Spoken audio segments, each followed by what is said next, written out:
What's up, everybody? Welcome to the PixelPlay Sidequest, your bonus content here on YouTube. My name is Adam, aka CS Radical, joined as always Chris, aka Jin and Chris, and we are here to do Final Fantasy X. This is the last point where it begins to be really fun for us, and it's going to just slowly trail off the rest of the way. 12 will be okay. 12 is going to be fine. Yeah, and then 13 and 15 are going to be fucking square, because we're not even touching 16, but like 13 is going to be like... All right, well, that was a bit of a struggle, and then 15 is like square. Just call it something else. Why are you calling it Final Fantasy? We know you're just trying to get by on the franchise name. Yes, they are. But alas, we are here to talk about all our favorite stuff from Final Fantasy X. I think this might be probably one of the most varied ones we might see, in my honest opinion. I think so too. I think there's actually a lot of room for differentiation here. Yeah. So let's start with that. Best male character, Chris, you start. I've got two here, and I'm still a little undecided. I'm between Auron and Wakka because they're a lot of fun. I know I didn't put Tidus, but that's because Tidus isn't actually that good. Yeah, no, he's just like I get it. And he's look, like guys, the main it's character. not because of the laugh. Like let's take the memes out of the way. The laugh has nothing to do with it. He's kind of a brat. Yeah, he's kind of a brat. But I mean, it's also like 2001 or 2 or whatever. He also had daddy issues, so yeah, kind of a brat. Yeah. I love Auron because he's just like stoic and badass, and Wakka's like hilarious and like actually a very relatable kind of character if you're like a person kind of like me and you where like it's like I got to see life on the bright side. I know anybody listening to this will be like, Adam, life on the bright side. That's only in the podcast. Adam loves life on the outside of the podcast. But yeah, like I don't know, Wakka's very relatable, so that's why I'm torn between the two. Well, can I break that tie? You pick? Oh, thank God. I thought you were going to say Kamari or something. I'm like, well, now I don't know what to do. well, no. I can't even be a smartass and be like, oh, yeah, that Final Fantasy X two-party member, they've only given me 3. I don't really got much of an option. I mean, Pain's kind of the most masculine of all of them, so I guess it sort of works, but... Oh, true. No, it's Auron. I don't even have to think that hard about it. For pure badassery, it's Auron. Okay. Yeah, he was the one I wrote first, and I'm like, but Wakka's fun. But yeah, like, Auron is just... this is part of, living in the real world, getting the best of me here, but Wakka's also a little racist, and that kind of adds up after a while. Oh, right. I kind of forgot about that. Yeah. He fixes it, doesn't he? Almost. Wait. Look, I'm not going to try to sit here and make real-life comparisons all the time, but, like, he feels like he has an allegory to basic Islamophobia at this point. Yep. No, now I'm seeing it. I never thought of that when I played it. Well, especially back then. Yeah. I was too young and dumb. The only difference is, he was getting mad at the Albed for actually trying to progress forward in technology and that. And obviously here in real life, it's because, they're uncultured swine or whatever. This is getting too real. Anyway. Yeah, that's true. Didn't even think of that. I just noticed the like religious notes and stuff. Yeah. There's definitely a lot to that there. I mean, look, like Auron, though, going back to the person we actually chose, it's basically twofold for me.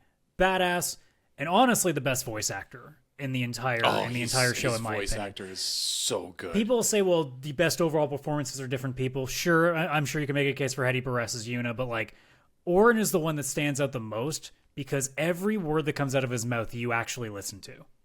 Oh, 100%. Yeah, because anytime Tidus spoke, I just heard Spider-Man. It was weird. I didn't even think of it that way, honestly. Not that I would have at the time either. Yeah, or Ratchet from Ratchet and Clank. I don't know, something about it. Yeah. I just heard laughing. Yeah. But like, and also because again, we're gonna be spoiling a 24-year-old game now. Yeah. Oh my God. The idea that like as the story progresses, you realize, oh, he's been dead the whole time. Yeah. Yeah, that's so cool. The complexity of his character is like, yeah, no, motherfucker was a badass even after death. Yeah, it's like he just his will. He is the most powerful Force ghost in the entire universe. Oh man, it's so good. And the best part of that, you don't see it coming through the whole game. It's not even like, oh, there's hints. There is a minor hint. But you don't pay attention to it. You don't pay attention. Yeah. There is the moment where the Fireflies are kind of coming from him, and you don't realize it. Because because I'm trying to remember, was this when they went to I don't even remember what they call the place, like the place where they like go and see the dead. Yes, that The one far plane city or or something? town. Yeah, the far plane. But like That's what it's called. you don't catch it because you're just assuming it's the background, right? Yeah. Oh, so I may also be misremembering certain things, but I know that I'm kind of in the ballpark. no, I feel like you're right. I feel like you're right on this. But anyways, yeah, Orin was fucking great. And also, hey, here's how I know he really wins. Who is a playable, or who is an NPC, or no, who is a party member in Kingdom Hearts? Yes. Wasn't Yuna, wasn't Riku, wasn't Tidus. Oh, him in the Hades area. Oh, What a come fit. on. That was such a good fit. What a fit. Also, a young version of him, which also was interesting, Oh yeah. where he had 2 arms. He doesn't need his arm. Just I rests also in that sleep. I also had no idea through a large portion of that game that he actually was missing an arm. Didn't realize it. Yeah. I'm just like, yeah, he's such Was a he? badass. He can make Yeah. it work. He's just resting, you know? Anyway, moving on. Best female character. I don't know. I think this might be the one that I think we should be on top of, because I don't Yeah. think there's anybody in all of Final Fantasy that I think has more growth in the span of, even if you don't count 10-2. I don't think anyone's had more growth in a single game than in terms of a woman in the series than Yuna ever has. Yeah, it's Yuna. It 100% is Yuna. I'm not going to lie. There was a special spot here where I wrote Lulu as well, but that was... Don't. for Oh, different reasons. I'll spoil this. I was half tempted to be a smartass and say she was best NPC in 10-2. I was half tempted. That's smart. Yeah, no, Yuna, like, full growth. Like, such a cool character. What she goes through. First, second game, too. Like, damn. Look, she went from religious, like super religious, very like not conservative in terms of politics, but like conservative in terms of just like very meek, very low key, held together summoner to essentially J-pop demon hunter. Yeah. Or Lara Croft. Yeah. But it's true. It's true. She went from, you know, like, oh, you know, she's in her nice dress and she's ready for church to booty shorts. Let's go. I was like, yeah, religious gear for that world to what the fuck? Why is this suddenly like 1998 pop music, like slutwear? Oh, so good. Also unnecessary hoodie. Yeah, the hoodie. I don't get it, but I don't. Yeah, why? It's like, oh, I'm cold. Like your shoulders are exposed. You need the. That's why you're cold. But hey, I mean, as a very horny teenager, when that game came out, I was not opposed. I had Oh, yeah, no. zero issues with that costume outfit. Weirdly I enough, mean- though, Riku, still to this day, do not like her FX or her Final Fantasy X-2 outfit. I don't like it. Well, she was just Christina Aguilera in a music video. It was just. Well, it's to me, Like- it's more like what's no, you're fucking a goddamn thief. You need speed. Why are you wearing a mini skirt? That is so not actually Fast. helpful. It's all fast. And you're also just wearing a You get it? bikini top. Like, just you are the one that should be wearing the hot pants at this point. Yeah, no, she was just in a bikini. Like She was just like, you know what? I'm gonna make even less sense than Pain with her 7 billion belts that were on her. yeah, the belts hold things up. Right? Yeah, I feel like Riku went to the beach, and then they were like, "We gotta go," and she was like, no time." She to couldn't change." find her shirt. Yeah, she's like, "All right, let's go.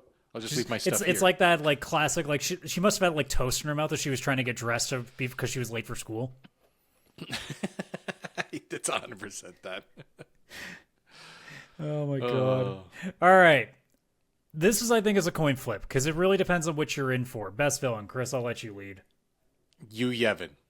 Okay, but Just seriously. I actually wrote Yu Yevon ...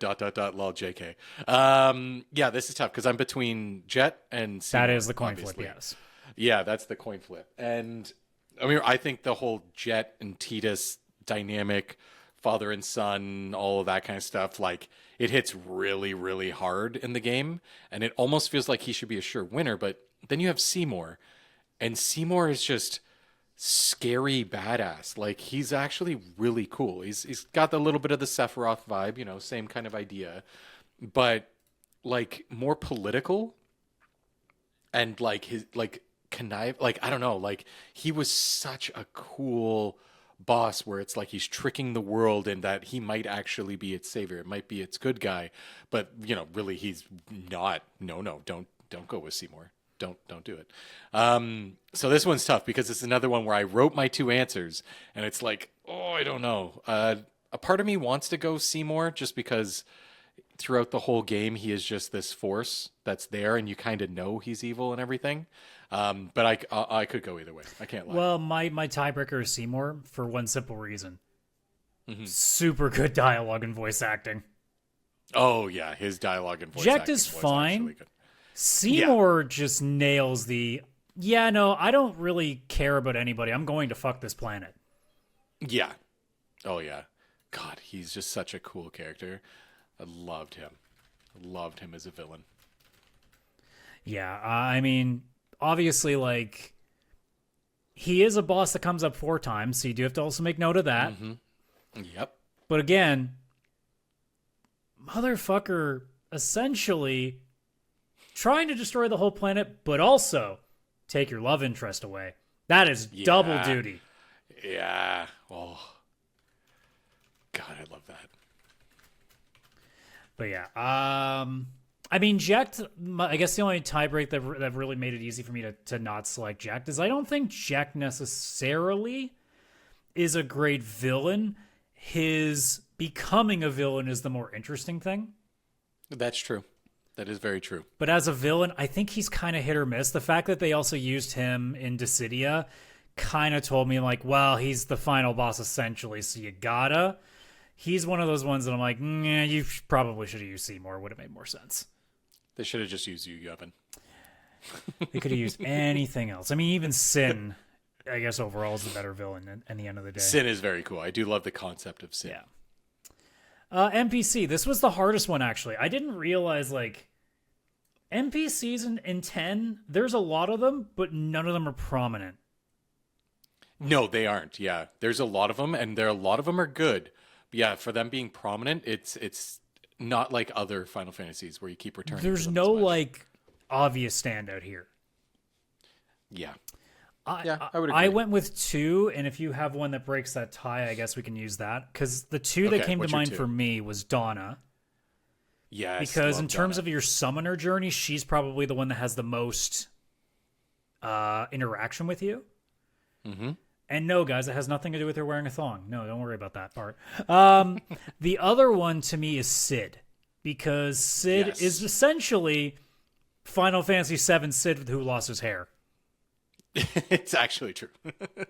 Well, then you're in luck because my tiebreaker will be Sid. I also had 2, but that's the one we Who was your other one? Brother. And it's only because he's so funny with Yuna in the room, he's always swooning after and everything. I thought about him too because of 10-2. But at the end of the day, I'm like, you're literally just comic relief. Nah, I can do better than that. Yeah, that's why I put him. Sid was my number 1, but yeah, number 2 was Brother for the comic relief of how funny he was. I mean, all I can remember is the quote unquote like hot spring scene, and you see him realizing that they're actually in their swimwear taking a dip, and he's like, "Code pink, I'll be there right now." And then what's the other dude's name? The darker skinned guy with the goggles. What's his name? Oh yeah, I can't remember what his name was. I couldn't even remember Brother's name. Was it literally just Buddy? It might have been. That sounds right. Because, they obviously didn't go that creative with names for some of these. No, Brother. Like, is he also the brother of Riku? Like, I can't remember. I feel. Yes, he is. Yeah, so it's like his name's Brother. Like, that's not even. It's who he is, but what's his name? And then Buddy is Brother's buddy? Like, I don't know. Right? I don't know. But yeah, Sid's like the closest thing I could think to a standout. I mean, other, like. You could go a little bit out there. Like, I do like Lucille from the Jose Knights a lot. I do like the idea of Chapu, even though he's dead the entire game, but like his story kind of adds a touch to things.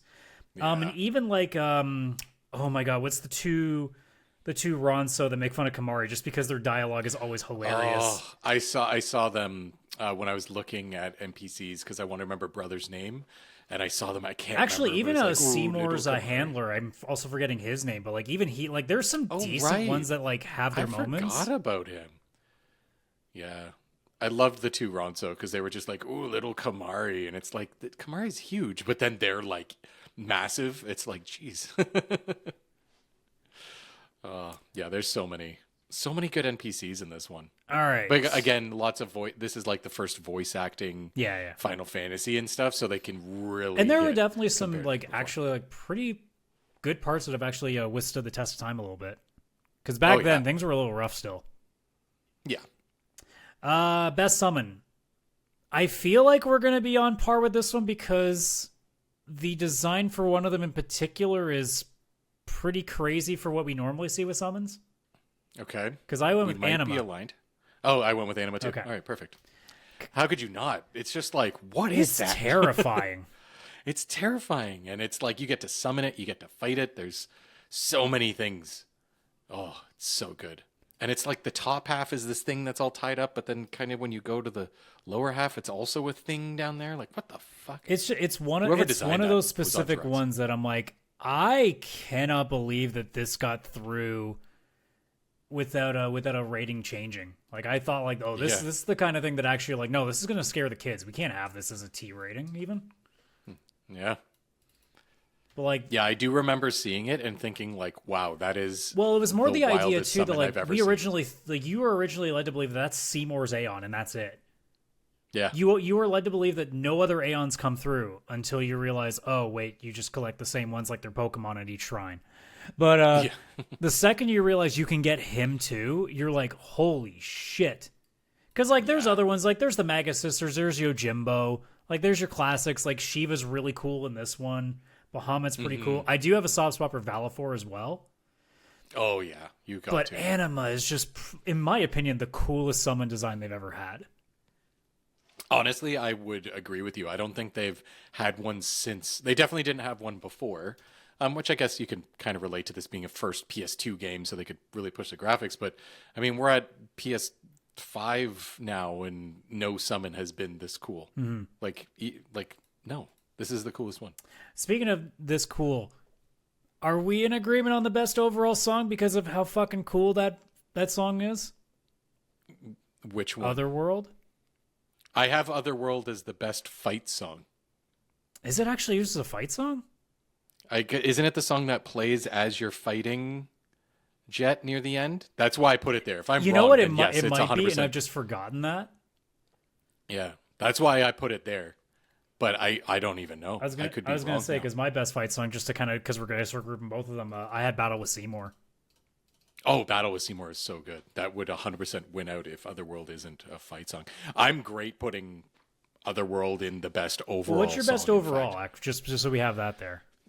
So I had two, and I was a little torn on it because they both give kind of different vibes. Two Zanarkand is obviously the classic. I assume that was going to be one of yours, yeah. But Besaid Island, like just that super chill. Like I remember the first time that played, it was like when, obviously the music files and everything that they could really push with the systems was upgraded from PS1 to PS2, and the music was just like that much improved. I found Besaid Island, like it plays so early in the game, and I was mesmerized. Like I would play that, and I even had it burned to a CD at the time, and I just would put that on repeat in my room and just play it because it just made you feel like you were like somewhere really happy and beautiful and all that kind of stuff. So I had that one as well, but two Zanarkand probably would have taken. So I think I'll call an audible on this one because we do have at least a match somewhere. We'll put it as the fight song for Otherworld. Okay. Yeah, I think that makes sense. And if I'm going between your two selections for best overall, it's two Zanarkand without question. Yeah. If it wasn't for Otherworld, two Zanarkand would have been my pick because it's probably I know some people will say, well, this is a crazy take to have when like other opening tracks are. I actually think this is my favorite opening to a Final Fantasy game because it really sets the tone right from the beginning. Oh yeah, like it feels dire, like shit has gone down when they kind of like introduce them at the. Because you have no idea who any of these people are. Exactly, and you just can see the despair that they and in their eyes and like what they've been through. Like, it just seems so tough. The idea of like the weapons in the ground, like this is like a case of like what the fuck happened. It's like dramatic storytelling done very well. Like this is a cinematic opening without it being like a cinematic battle and stuff like that. It's all about just like the feeling of these characters, and it's done so well. And the song is just gut wrenching. Like you hear it, and at first you're like, "Oh, this is beautiful," but a little sad. And then by the time it plays again, and you're actually at that point that they were at in that opening, you feel it. Like you really feel that song. I still do anytime I hear it now. So this is where we'll definitely get into different territory all over the place. Best boss fight. There's a lot, and for a lot of different reasons. Because like the big fight with Sin on the airship would stand out as one. Even like the first like early fights with, you know, like any Sin boss fight generally seems to have something neat with it. I kind of went for a different route, and you know, you can talk it out with me here. I put the first Seymour boss fight, and the reason I put it there is there's no other fight that kind of just comes out of nowhere on you and really sets a story-based tone for it, because during the fight, and it happens with most of Seymour's fights as well, you can talk to him with some of the characters, and it sets like a different tone of how that fight is, of like it's literally an active betrayal. Yes. I actually had 2 put down, and that is my first one. The first Seymour. What was your fight, other one, 'cause just it out of really- curiosity? I mean, we're going with Seymour 1, obviously, but... Anima, actually. When you have to fight Anima in... is it in Luca? I can't remember where the location is, but you do end up fighting Anima, and you don't realize it's Seymour's. Do you fight Anima and Luca? Or is Anima helping you? Oh, or is it that... now I'm... yes, you're right. I had it backwards. So never mind. So Seymour fight, the first fight was Seymour. Because I know, well, because you will fight Anima in Seymour 1. Maybe that's what I was thinking of. Because it's the one where you're in Makalanya Temple, like the Ice Temple. Right. I was thinking of the cutscene where there's like enemies in Luca, and then because that's when he debuts. Anima Seymour brings him out to fix the problem.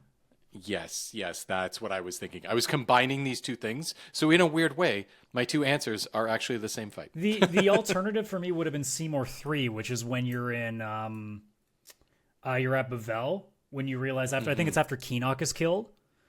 And Orin just has that moment. Will be like, look, after everything that he's done, Keenock was still my friend. You will pay for his death. Yeah. And another reason why Orin is the best. Yeah, for him to get upset like that, because he's usually not He upset, is the most stoic. Yeah. Oh, that's also a good one. But I was leaning to Seymour 1 just because, like you just described, it sets the tone. It just kind of comes out of nowhere. You're like, wait a minute. Oh my God. This guy who, like, obviously you're already, he's giving hints. Like, this guy can't maybe be trusted. Yeah. But then all of a sudden he's a boss and you're like, oh man, this guy might be the real deal. Like, this might actually be thing. And all of a sudden, like, you know, as obviously the game progresses, you're like, oh shit, this guy is the thing. This is the boss. So it's so cool. Like, just how they kind of did that in the first one. So I agree.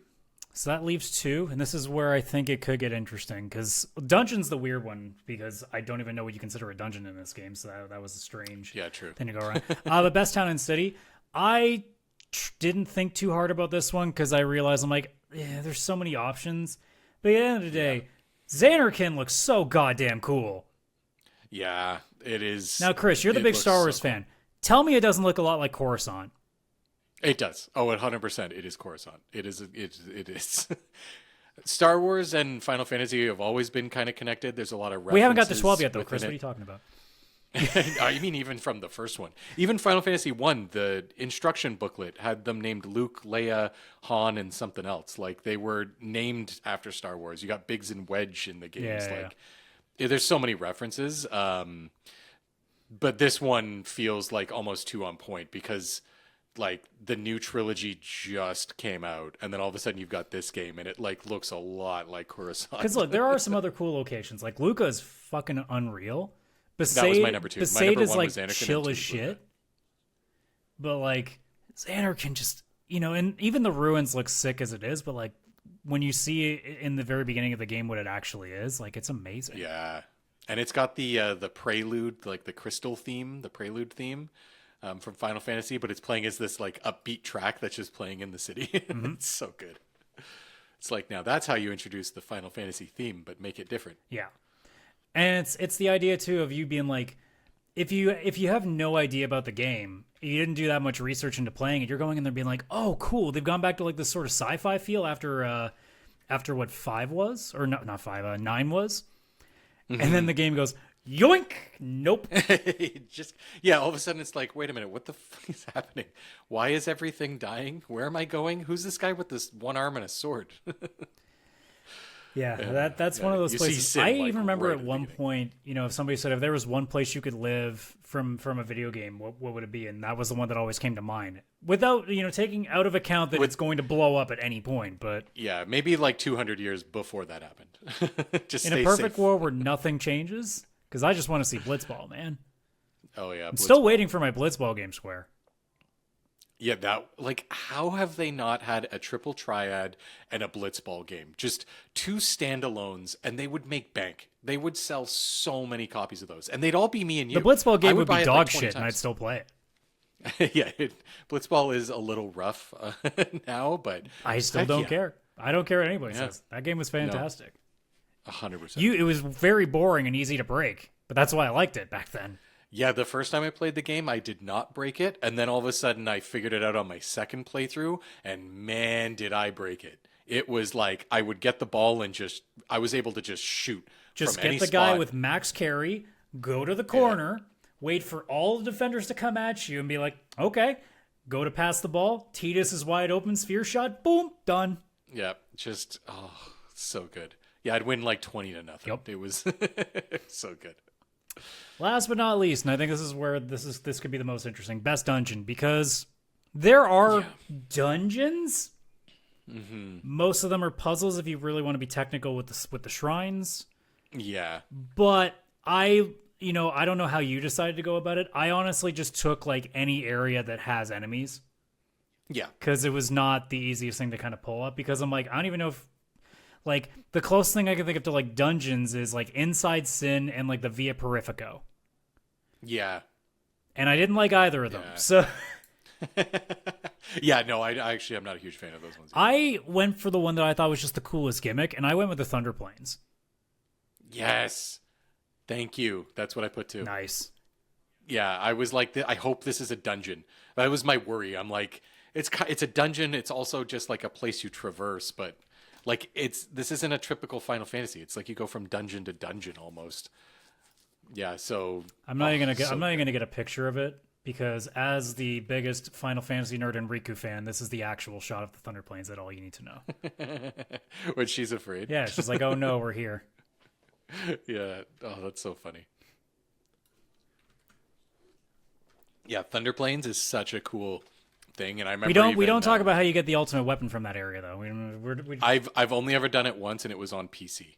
And why? It's because I went in and set up like an auto press of the button, so all I had to do is hold my controller, and it just constantly avoided the lightning without me having to actually react. That's the only time I've ever done it. I don't care if it's cheating. That's the stupidest way to get a fucking secret weapon. Well, the Calmlands Chocobo thing was also a really bad way of doing it. God, yeah, that one's actually a lot more annoying. This one feels impossible. That one's annoying. God. It's like Super Mario RPG and actually having to get the 100 super jumps. Yeah, why? Why is Square like this?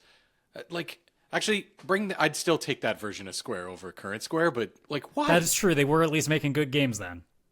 Yeah, they're making good games, and they're like, well, it's got to be an impossible. You know what? It's a weapon fair to get. trade-off. We make a good game, and we have an ultimate weapon that you really want, and you'll never fucking have. Yeah, you'll never have. Chris's I had the completionist strategy brain will guide. have to suffer, but at least good games will come of it. Yeah, until it releases on Steam 15 years later. I mean, not now. Like, that won't be a problem now. No, not now. Maybe that's why they realize they have to just only make shit games, because they're like, well, they can just mod it on PC to solve these problems. Yeah, we can't just do a crazy avoid. What was it? How many lightning bolts did you have 100. to? 100. God, that is. Imagine getting to like 93 and then you miss one. Like, come on. Yeah. Stupid. I also just realized I typed Riku. Just because I was distracted, all right? She is the best dungeon. I mean, take that out of context. Yeah, there's a way to take that out of context. Anyway, I could have made that joke when I was 17. I can't make it now. It's going to be very creepy. But alas, that's our favorite game. Like at least my favorite. Like, I know I talk about 6 as being, I don't know, Chris, what's your favorite? Like, if you actually did pick that. This one here is actually my 4th favorite. Okay. But I mean, it is in like my top 5 are like top tier Final Fantasies, where all of them are incredible. Yeah, because I've said for I've the got longest 4, time, 6, like, and 9. 10 is my favorite. I don't call it the best. Yeah, my favorite is 4. It's not the best, but it's my favorite. And then 6 is 2. Yeah. Which is, in my opinion, the actual best as well. All right, well, I think this one is so good. This is the first time we've done this, and I'm like dying to actually go install it and play it. Like, we've done obviously 4 through 9 at this point, and like, I really like them, and I had a bit of that feeling with 9, but it's more like I want them to have a remake of this real bad. This one, I just want to install it as is right now on my PC and just go play it. Like, 10 is so good. So good. Well, you can do that as soon as we end this video, which is what we're going to do right now. So thank you so much for joining us on this episode. If you like what you saw, obviously like the video, subscribe to the channel for more content. We only got 12, 13, and 15 to go. Sorry, MMO fans.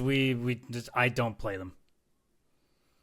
Who was your favorite NPC in Final Fantasy 11? I don't know, but I can just say Ishtola in 14, and people will be like, all right, that's fine.